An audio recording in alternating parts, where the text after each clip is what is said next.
Another one of these. Shout out to the fans though, they were unreal. They got us there through the fourth. Happy for our group. That's a big one. Got to keep stacking them. Another one. Dubski. Dubski. Good win. Libby, what's good luck? Great job, man. We pulled that thing together. We beat the #1 team. Talk to me! Basketball isn't just about buzzer beaters and three-point shots.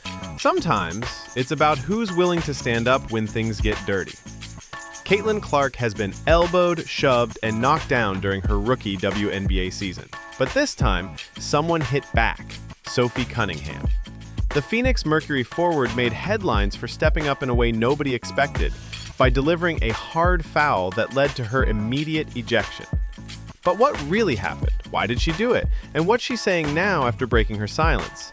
Let's break down the entire incident that has the internet and the league on fire, despite the Sky with Us headset them going to the rich and nigh.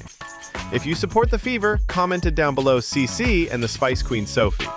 It all started with a poke. Midway through the third quarter, the Connecticut Sun's Jacy Sheldon jabbed her finger into Caitlin Clark's eye.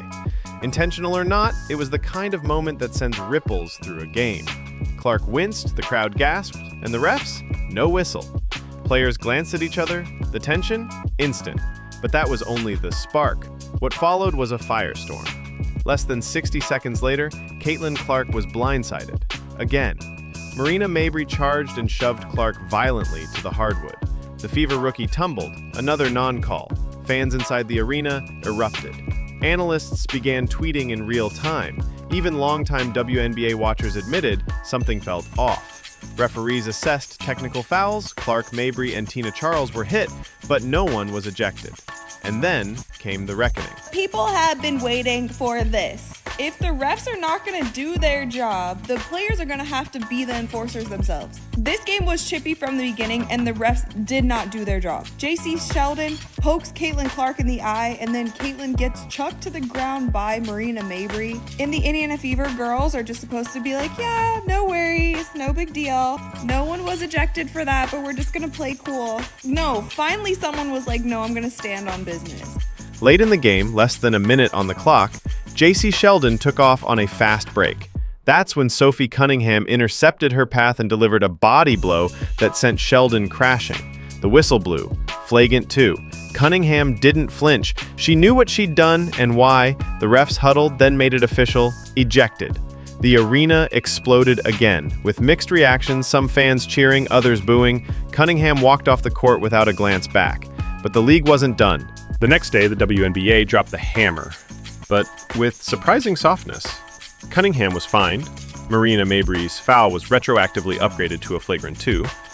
Sheldon and Lindsay Allen were also penalized, but suspensions? 0. That decision split the basketball world. Some said it was fair, just heat-of-the-moment stuff.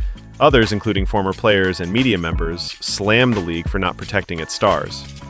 Even Fever head coach Christy Side said they allow this stuff. As you guys can see here, Jacy Sheldon is guarding Caitlin Clark.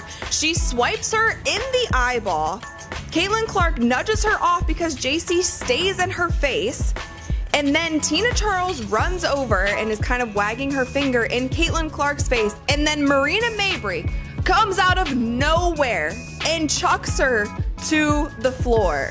Now let's watch this in slow motion. Here, Jacy Sheldon is guarding Caitlin, swipes her in the face. There's one. Going for the ball, swipes her in the eyeball. Caitlin's gonna have to start wearing goggles. And then Caitlin pushes her off of her, like, why are you still in my face? Marina Mabrey, bat out of hell, chucks Caitlin Clark to the ground. Indiana's Marina Mabrey didn't hesitate. She charged in and bumped Sheldon, letting her know the Fever weren't going to back down. And then Sophie finally spoke. After staying quiet for a full 24 hours, Sophie Cunningham posted a message to Instagram and later appeared on local sports radio. Her message was clear. She was defending her teammate. "I don't regret it. I saw red and I stepped in," she said. "I'd do it again. We're not letting anyone bully Caitlin." Some fans saw her as reckless. Others, a hero. But it wasn't just Sophie making headlines. Social media erupted. Hashtags like Protect Clark and Sophie Bodyguard trended for days. Fans made compilation edits of Cunningham's best hits. Others rushed to buy her jersey. Sales spiked overnight. Even NBA players took notice. On Reddit, one comment with 10,000 upvotes read, "Sophie just became Clark's Draymond." Another said, "That's not a foul, that's a message." This wasn't just a dust-up. It was a signal. The WNBA is evolving, getting more physical, more passionate, and more public. Stars like Caitlin Clark aren't just skill players, they're lightning rods. And teammates like Sophie Cunningham, they're ready to go to war. So the question isn't whether Sophie went too far. It's whether the league is ready for what's coming. What do you think? Is Sophie a hero or a hothead? Let us know in the comments, and if you want more raw, unfiltered sports drama, hit that like and subscribe button.